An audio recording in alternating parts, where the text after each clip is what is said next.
साल 1976 में रिलीज हुई नागिन कई मायनों में हिंदी सिनेमा जगत की माइलस्टोन मूवी है। इच्छाधारी नाग नागिन के कॉन्सेप्ट पर बनने वाली ये पहली मल्टी स्टारर फिल्मों में से एक थी जिसने इतनी बड़ी सफलता हासिल की थी। फिल्म के डायरेक्टर थे राजकुमार खोली और इसमें सुनील दत्त, फिरोज खान, जितेंद्र, संजय खान, रेखा, मुमताज, कबीर बेदी, विनोद मेहरा, रीना रॉय, अनिल धवन, योगिता बाली, प्रेमा नारायण, रंजीत, प्रेमनाथ, अरुणा ईरानी, जगदीप, टुनटुन, सुलोचना लाटकर और अनीता गुहा जैसे सितारे थे।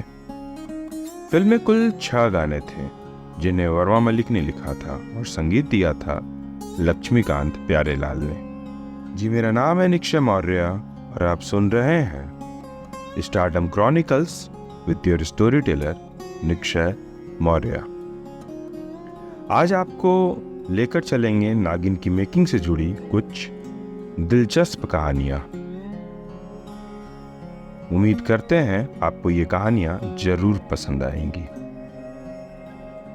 हम अक्सर ये सुनते रहते हैं कि बॉलीवुड फिल्मों में हॉलीवुड फिल्मों के म्यूजिक को इस्तेमाल किया गया है। कई दफा हिंदी फिल्मों के सीन्स के बैकग्राउंड में हमने कई मशहूर अंग्रेजी गाने सुने हैं, लेकिन ऐसा नहीं है कि केवल भारतीय फिल्मों में ही अंग्रेजी गाने बैकग्राउंड में चलाए जाते हैं। अंग्रेजी फिल्मों में भी हमारी फिल्मों के मशहूर गाने बैकग्राउंड में खूब चलते हैं। ऐसी ही एक फिल्म है साल 2004 में आई eternal sunshine of the spotless mind, जिसमें नागिन फिल्म के टाइटल ट्रैक तेरे संग प्यार में हमें सुनाई देता है। इस फिल्म में तो और भी कई सारे हिंदी सॉन्ग्स का इस्तेमाल किया गया है। इस हॉलीवुड फिल्म में जिम कैरी और केट विंसलेट मुख्य भूमिकाओं में हैं। नागिन की कहानी लिखी थी राजिंदर सिंह आतिश ने और इस फिल्म के डायलॉग लिखे थे इंदर राज आनंद ने, जबकि फिल्म का स्क्रीन प्ले लिखा था चरणदास शोक और जग्गी रामपाल ने। लेकिन नागिन फिल्म की कहानी साल 1968 में रिलीज हुई French film the bride war black से प्रेरित होकर लिखी गई थी। ये वास्तव में फ्रेंच भाषा में बनी फिल्म थी जिसे अंग्रेजी में द ब्राइड वॉर ब्लैक नाम से रिलीज किया गया। लेखक राजिंदर सिंह आतिश ने इसी फिल्म को देखने के बाद हिंदी में ये कहानी लिखी थी और इसमें उन्होंने नागिन का ऑल टाइम हिट तड़का लगा दिया, जो अल्टीमेटली सुपरहिट होना ही था। साल 1975 में रिलीज हुई फिल्म फैसला मैं करूंगी। ये फिल्म भी द ब्राइड वॉर ब्लैक का ही हिंदी रीमेक थी। वहीं 1971 में रिलीज हुई सिकिल्ड इन एक्सटेसी नाम की एक स्पेनिश फिल्म से भी नागिन फिल्म की कहानी काफी हद तक प्रेरित थी। साल 1981 में राजकुमार खोली ने नागिन फिल्म का एक सीक्वल बनाने की घोषणा की थी। इस फिल्म के लिए खोली ने लौट आई नागिन नाम का ऐलान भी कर दिया था।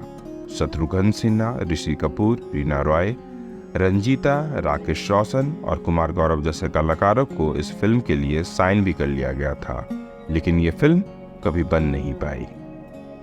कुछ ऐसे ही राजकुमार खोली की फिल्म जानी दुश्मन के साथ भी हुआ था। उन्होंने जानी दुश्मन का सीक्वल बनाने की घोषणा भी की थी। उस दौर के कई बड़े नामों को साइन भी कर लिया था, लेकिन वो फिल्म भी कभी बन नहीं सकी थी। हालांकि साल 2002 में राजकुमार खोली ने जानी दुश्मन एक अनोखी कहानी नाम से एक फिल्म जरूर बनाई थी, जिसमें उन्होंने अपने बेटे अरमान खोली को लीड रोल में लिया था, लेकिन ये फिल्म बॉक्स ऑफिस पर एक डिजास्टर साबित हुई थी। नागिन में 70 के दशक के कई बड़े सितारे एक साथ काम कर रहे थे। उस जमाने में इतने सारे स्टार्स को एक साथ साइन करना कोई आसान काम नहीं था, लेकिन राजकुमार खोली ने भारी भरकम रकम खर्च करके यह कारनामा कर दिखाया। नागिन जबरदस्त हिट साबित हुई। इसके बाद कुछ ऐसा ही कारनामा राजकुमार खोली ने साल 1979 में भी किया था, जब अपनी फिल्म जानी दुश्मन में उन्होंने ढेर सारे स्टार्स को कास्ट किया था और जानी दुश्मन भी सुपरहिट रही थी। नागिन रीना रॉय की पहली मेजर हिट फिल्म है। यूं तो रीना रॉय का करियर साल 1972 में आई ज़रूरत फिल्म से शुरू हो गया था।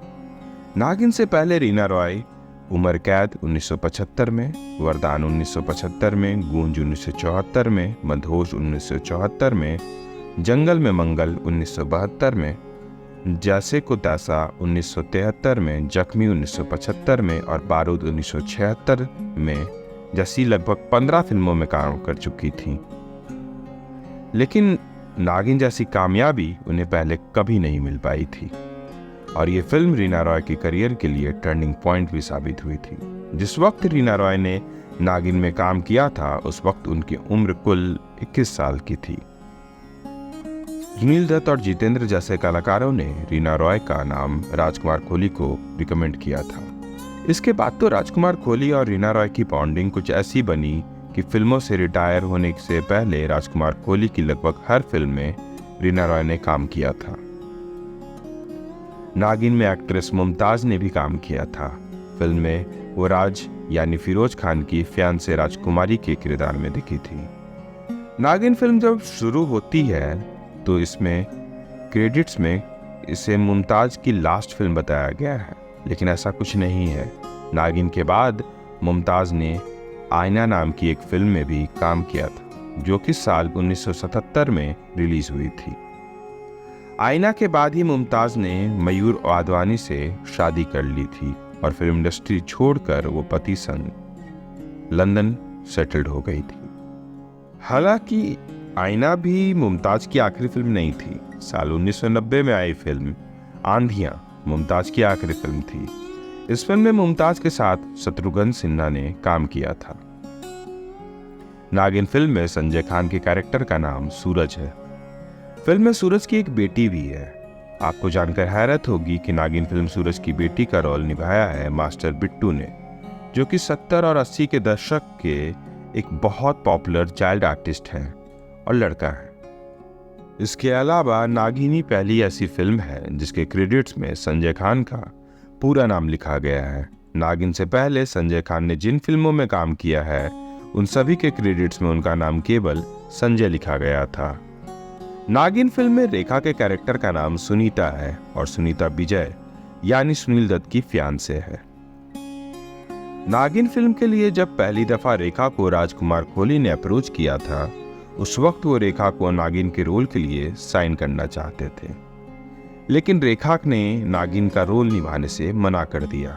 हालांकि वो इस फिल्म में काम जरूर करना चाहती थी, इसलिए उन्होंने राजकुमार खोली से सुनील दत्त के फियांसे का कैरेक्टर निभाने की बात कही। राजकुमार खोली ने रेखा को वो कैरेक्टर दे भी दिया।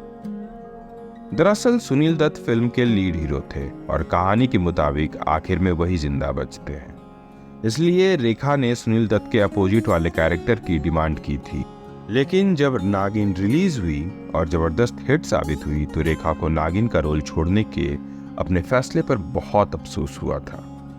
नागिन फिल्म की लॉन्चिंग में राजकुमार खोली ने ऐलान किया था कि रीना रॉय के अपोजिट वो फिल्म इंडस्ट्री के 5 बड़े विलन को साइन करेंगे। उसी वक्त से इस फिल्म की चर्चा शुरू हो गई थी, लेकिन बाद में राजकुमार खोली ने यह आइडिया ड्रॉप कर दिया और उन्होंने फिल्म में 5 विलेन की जगह 5 बड़े हीरो को साइन किया।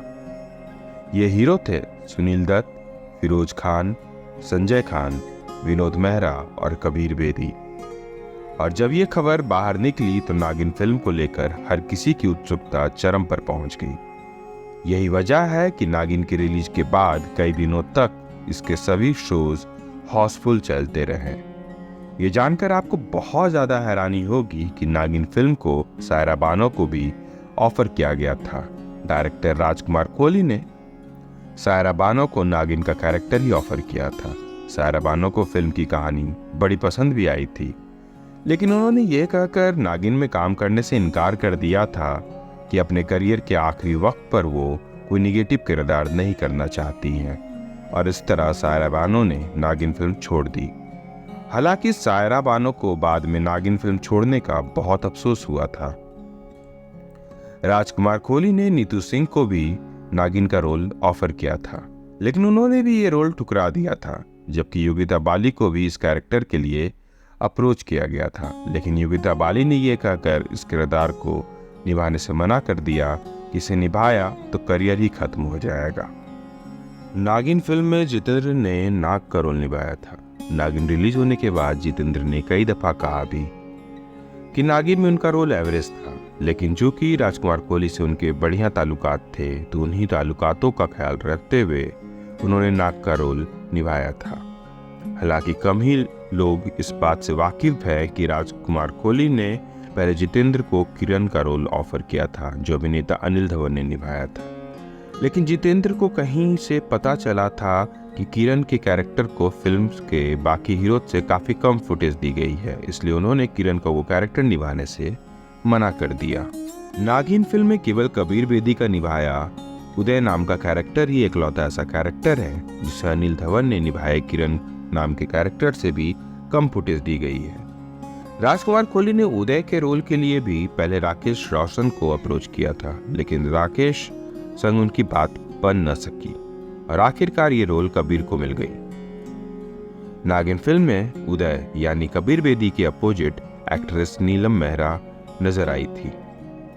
फिल्म में नीलम मेहरा का कैरेक्टर का नाम शीला है, जो उदय की पत्नी है। ये किरदार काफी बोल्ड है और नीलम मेहरा ने इस किरदार में काफी एक्सपोजर भी दिया है। लेकिन नीलम से भी पहले राजकुमार कोहली ने इस किरदार के लिए अभिनेत्री बिंदिया गोस्वामी को अप्रोच किया था। और जैसा कि हमने आपको पहले बताया कि उदय के किरदार के लिए कबीर बेदी से भी पहले राकेश रोशन को अप्रोच किया गया था, तो जिस वक्त राजकुमार कोहली राकेश रोशन के पास उदय के कैरेक्टर का ऑफर लेकर गए थे, उसी वक्त उन्होंने बिंदिया गोस्वामी को शीला के कैरेक्टर का ऑफर दिया था। शुरू में तो बिंदिया गोस्वामी को फिल्म की स्क्रिप्ट बहुत पसंद आई थी, मगर जब उन्हें पता चला कि शीला के कैरेक्टर में उन्हें बहुत एक्सपोज करना पड़ेगा तो उन्होंने नागिन में काम करने से इनकार कर दिया और अल्टीमेटली शीला का कैरेक्टर नीलम मेहरा को मिल गया। नागिन फिल्म में भले ही जितेंद्र ने केवल राजकुमार कोहली से अपनी दोस्ती के चलते काम किया हो, लेकिन नाग के इस किरदार ने एक वर्सटाइल एक्टर के तौर पर जितेंद्र को बॉलीवुड में एस्टैब्लिश कर दिया था। हालांकि जितेंद्र इस रोल के लिए राजकुमार कोहली की पहली पसंद नहीं थे। सबसे पहले राजकुमार कोहली ने नागिन फिल्म में नाग के रोल के लिए जानी यानी राजकुमार से बात की थी, लेकिन जानी संग कोहली की बात नहीं बन पाई। उनके बाद राजकुमार कोहली ने विनोद खन्ना को भी नाग वाला ये रोल ऑफर किया था, मगर विनोद खन्ना सांपों के साथ शूटिंग नहीं करना चाहते थे, इसलिए उन्होंने भी ये रोल निभाने से मना कर दिया। तब राजकुमार कोहली ने जितेंद्र को ही इस रोल के लिए साइन कर लिया, जबकि पहले वो जितेंद्र को अनिल धवन वाला किरण का रोल ऑफर कर रहे थे। नागिन फिल्म में सुनील दत्त ने विजय का रोल निभाया था। फिल्म में विजय ही सांपों पर रिसर्च कर रहा होता है, लेकिन विजय के इस रोल के लिए सबसे पहले धर्मेंद्र को अप्रोच किया गया था। विजय के रोल के लिए राजकुमार कोहली की पहली पसंद धर्मेंद्र ही थे। चूंकि उन दिनों धर्मेंद्र पहले ही काफी ज्यादा बिजी थे, तो उन्होंने ये फिल्म करने से असमर्थता जता दी थी। वहीं बात अगर राजकुमार कोहली की करें तो एज ए डायरेक्टर नागिन उनकी दूसरी फिल्म थी। नागिन से पहले राजकुमार कोहली ने कहानी हम सबकी नाम से एक फिल्म डायरेक्ट की थी। हालांकि वो फिल्म कुछ खास कमाल नहीं कर पाई थी। तो ये थी आज की कहानी फिल्म नागिन को लेकर, जो कि 1976 में रिलीज हुई थी, और आप सुन रहे थे इसे stardom chronicles with your story teller Nikshay Maurya में। ऐसे ही अन जानकारियों के लिए, अन किस्सों के लिए, अन कहानियों के लिए सुनते रहिए stardom chronicles with your story teller Nikshay Maurya. अगर आपको हमारा पॉडकास्ट अच्छा लगता है तो इसे लाइक करें, शेयर करें, और कमेंट बॉक्स खुला है, अगर आप कुछ कहना चाहते हैं तो कह सकते हैं। और हमारे चैनल को सब्सक्राइब करना ना भूलें और बेल आइकन दबाना ना भूलें। धन्यवाद।